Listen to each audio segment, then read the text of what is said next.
Бүгүнкү күндө жаш балдар кечкиси ар кандай жерлерде ойноп, бир маалга чейин жүрө беришет. Түндөсү балдардын эшикке чыгуусу эмне үчүн болбойт, же болбосо эмнеге сак болуу керек деген суроо жаралышы мүмкүн. Анткени кечинде балдарды эшикке чыгаруу чынында эле коркунучтуу экенине эки нерсе себеп жана далил боло алат.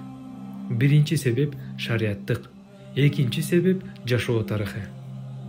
Биринчи болгон шариаттык себебине көңүл бурсак, бул туурасында пайгамбарыбыздын саллаллаху алейхи вассалам төмөндөгү сөздөрүнөн билсек болот. Жабир, Аллах андан ыраазы болсун, риваят кылган хадистин маанисинде пайгамбарыбыз саллаллаху алейхи вассалам мындай деген: түндүн биринчи бөлүгү толугу менен бүтмөйүн, балдарыңарды үйдө кармагыла.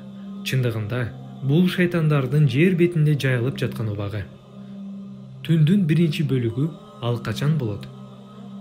Бул туурасында Жабир, Аллах андан ыраазы болсун, риваят кылган хадистин маанисинде пайгамбарыбыз саллаллаху алейхи вассалам мындай деген: балдарыңарды жана малдарыңарды күн баткандан толук түн киргенге чейин, башкача айтканда, шамдан куптанга чейинки аралыкта чыгарбагыла.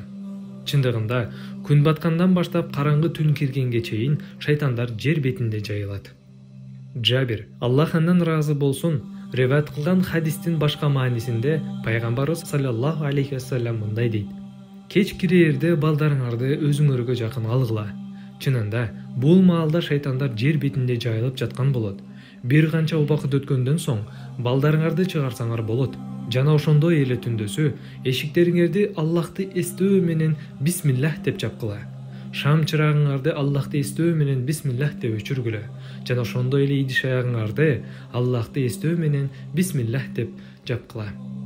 Жабир, Аллах андан ыраазы болсун, риваят кылган хадистин маанисинде пайгамбарыбыз саллаллаху алейхи вассалам мындай деген: эгер түндөсү иттин үргөнүн же эшектин кыйкырганын уксаңар,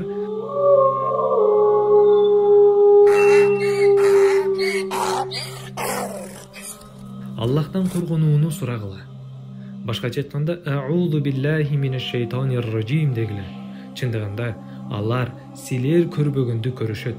Күн батканда үйлөрүңөргө киргиле. Чындыгында бул маалда Аллахтын кулдары болгон шайтандар жер бетинде жайылышат. Ошол үчүн эшиктериңерди Аллахты эстөө менен бисмиллах деп жапкыла. Чындыгында Аллахты эстеп жабылган эшикти шайтан ача албайт. Жана казан аягыңарды бисмиллах деп жапкыла. Шайтандардын жер бетинде кечкиси жайылгандарынын себеби алар башка маалга караганда кечкиси бат кыймылда болушат. Башка маалга караганда кечки убакыт шайтандар күчтөрүн топтоо үчүн эң жагымдуу болгон убакыт. Экинчи себепке көңүл бурсак, тагыраак айтканда, жашоо тарыхы. Жашоо тарыхы деп атаганымдын себеби чынында эле биздин жашообуздун тарыхына бир сапар алчу болсок, баары ачык айкын көрүнүп турат. Жамандыктардын дээрлик көпчүлүк түрлөрү кеч кирээри менен башталат.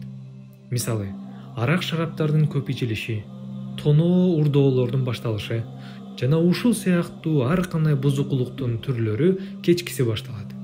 Дал ушундай окуяларга жаш балдарыбыздын себепкер же болбосо күйарманы болуп калуудан сактоо үчүн балдарыбызды кечкиси эшикке чыгаруудан этияттобуз керек. Албетте, айтылбаган дагы да көптөгөн мисалдар бар. Аларды түшүнүп аласыздар деген ишеничтемин. Баарыбызга маалым болгондой эле, пайгамбарыбыз биздин балдарыбызга ар кандай жамандыктар шайтандар тарабынан тийип калышынан кабатыр болуп, бизге эскертүү катарында бул сөздөрүн насыйкат кылып айтып кетти. Чынында эле пайгамбарыбыз бул сөздөрүндө кабар бергендей эле, баардык бузукулук жана жамандыктардын түрлөрү кечинде башталаары эч кимге сыр болбосо керек. Аллах билүүчү.